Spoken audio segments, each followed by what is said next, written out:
நவரா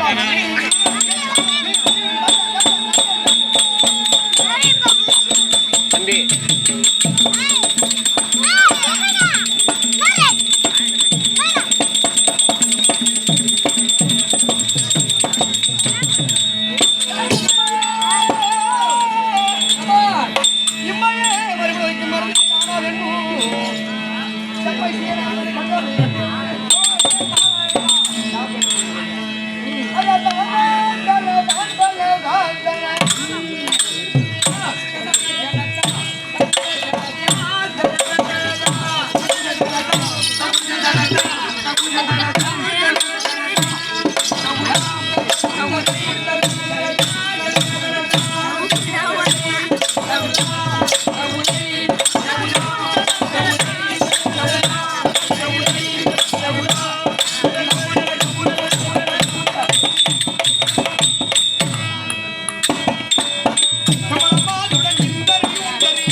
நாட்டுக்கு நாடு எந்நாட்டுக்கு முன்னாட உபடியான நாட்டுக்கு நாடு எந்நாட்டுக்கு முன்னாட உபடியான மற்ற நாட்டுக்கு சமர்த்து முருந்தி நம்முடைய தாய் திருநகரம் உண்மைதாங்க. இந்த சேமங்கல நகரம் சேமங்கல நகரத்திலே மக்களுக்கு வலிமையை கட்டி அருள்பாலித்து உபடியான அத்தண்டமான பிதிர் தெய்வம் பார்த்திருக்கும்.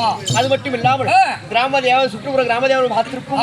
அது மட்டும் இல்லாமல் நம்முடைய சேமங்கலத்திற்கு தர்ம கத்தாவது உபடியான ஆறுயிர் ஐயா புகழ் இல்லா மனிதன் புழுவுக்கு சமானம். உண்மைதாங்க. ஒரு மனிதனா பிறந்து விட்டா ஒருத்தவனுக்கு நல்ல வாழ்க்கையை தேடி வைக்கலாம் பரவாயில்ல, ஒருத்த வாழ்க்கையை கெடுத்து வாழக்கூடாது. உண்மைதாங்க. முப்பிரவி செய்தால் பிற்பால் வளையம் உண்டு உண்டு. அப்பேடத்த கிராமம் சியாமங்கல கிராமத்திற்கு ஆறாவது முடியான ஐயா பகவான் பேர, அதாவது கடவுள் விளங்க முடியான கைலாய பரமன் வெப்பாய் எழுத்திரி சமத்துமுந்தி கைலாயப்பருடைய பேராமத்தில் சென்ற ஆறுயிர் ஐயா லட்சுணாமூர்த்தி என்று சொல்லக்கூடிய ஐயாவுடைய பார்த்திருக்கும். அது மட்டும் இல்லாமல் அவரை சேர்ந்த நம்முடைய குழுவிற்கும் உமக்கும் அடிவன் உணவில் அற்ப கலைவாளன் வணக்கம் ஐயா வளத்தை சேர்ந்த வணக்கம் வணக்கம் வணக்கம் கை வாழ்த்து. அது மட்டும் இல்லாமல் விழா போகி பண்டிகை. ஆமாங்க. தீமையான எண்ணம் அழிந்து நல்வினை உயர் எண்ணம் வளர்வதற்காக இறைவனால் 6 மாதம் தேவர்களுக்கு நமக்கு ஒரு நாள் எப்படி 12 மணி நேரம் இரவாகும், 12 மணி நேரம் பகல் காலமா இருக்கின்றது. அந்த மாதிரி தெய்வங்களுக்கு 6 மாத காலம் இரவு, 6 மாத காலம் பகல் காலம். இந்த நாட்கள்ல இரவு கூட, பகலோட இரவு கூட. அப்படி உழைத்த வழங்குடியான யாவற்றுடைய அத்திற்கும் உமக்கும் வணக்கம் வணக்கம் ஐயா. அது மட்டும் இல்லாமல் இதே வியாபக்குரிய தெய்வம் வழங்குடியான ஹரிகர சுதல் ஆனந்த சித்தல் காந்தமலை ஜோதி. யாரு? காந்தமலை ஜோதி, மகர ஜோதி. ஆமா ஆமா, ஐயப்ப சுவாமி. நாளைக்கு ஊர்வலம் நினைக்கிறேன். அப்படி படைத்த அரிகரசூருடைய வாத்திற்கும் அம்பாள் இதிலே அமர்ந்திருக்கும்படியான தேவனுடைய வாத்திற்கும் உமக்கும் அடியோர் வணக்கம்.